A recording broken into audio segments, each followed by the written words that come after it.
So, in what was completely predictable news from day one, Donald Trump claims to have fired his third national security advisor, erratic, pro war, maniac, chicken hawk, John Bolton. And when I say claims to have fired, I say that because Bolton is claiming that he wasn't fired, but he actually resigned, and Donald Trump only later announced it as a firing in order to save face, which would not be an uncommon move for Donald Trump. Here's the story first, as per Trump, presented obviously on Twitter, where Donald Trump tweeted yesterday, "I informed John Bolton last night that his services are no longer needed at the White House. I disagreed strongly with many of his suggestions, as did others in the administration.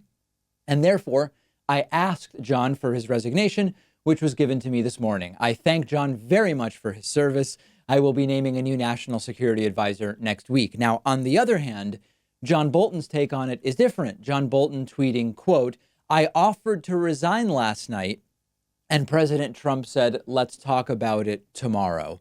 So this disagreement about whether it was a firing or a resignation is not an uncommon one in diplomatic circles and in administrations that are riddled with controversy and farcical positions being held open for long periods of time and a revolving door cast of characters. But there are close to like a dozen different and accurate reactions that we could have to this, because there are so many different kind of layers to the John Bolton-Donald Trump relationship. First, obviously, from day one, just knowing Trump's personality and knowing John Bolton's personality, it was completely predictable that the combination of Trump and Bolton was never going to work long term. And in some senses, it's a shock that it worked as long as it did, to the extent that it did, and it doesn't appear to have been working very well. Secondly, Bolton was a terrible choice on policy from the get-go. So there are ways in which Bolton out isn't bad per se, but as usual with Donald Trump, an empty position can be bad because it allows Donald Trump to do whatever the hell he wants with no or very little pushback. Very often when Donald Trump gets rid of someone who is bad, they end up being replaced with someone that is even worse. So in that sense, it's kind of a delicate and complicated situation. Now, number three is the broader theme here, which is the chaos in the Trump administration at the highest levels.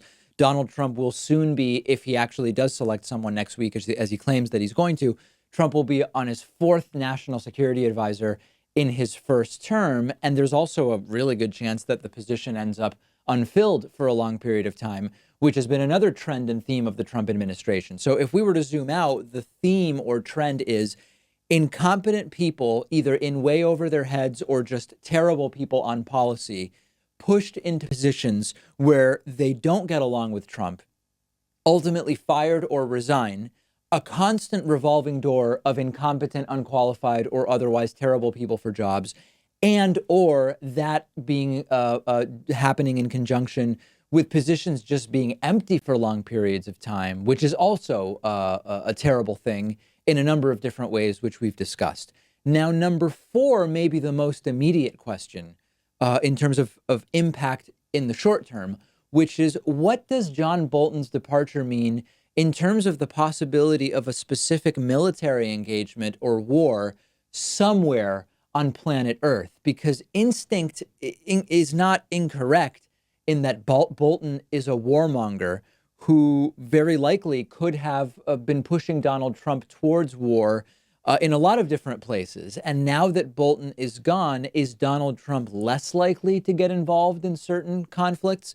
Maybe, but it's not nearly that simple. It could merely be that Donald Trump will want to do different military engagements than John Bolton would have wanted. When you look at the actual areas of conflict and disagreement between Donald Trump and John Bolton, it's all potentially worse without Bolton, which is scary to say, but maybe not. I mean, I'm not speaking rhetorically here. Who to negotiate with was something that Donald Trump and John Bolton didn't agree with. There was a split that developed between Bolton on one side and Pompeo and Trump on the other side when it comes to who should we be negotiating with and who should we not be negotiating with. Bolton was skeptical about Donald Trump's approach to North Korea, which is logical on the one hand, because Donald Trump's approach to North Korea has been a joke where Trump has gotten absolutely nothing but thinks that he's won something major. Meanwhile, Kim Jong-un continues to pull the wool over Trump's eyes.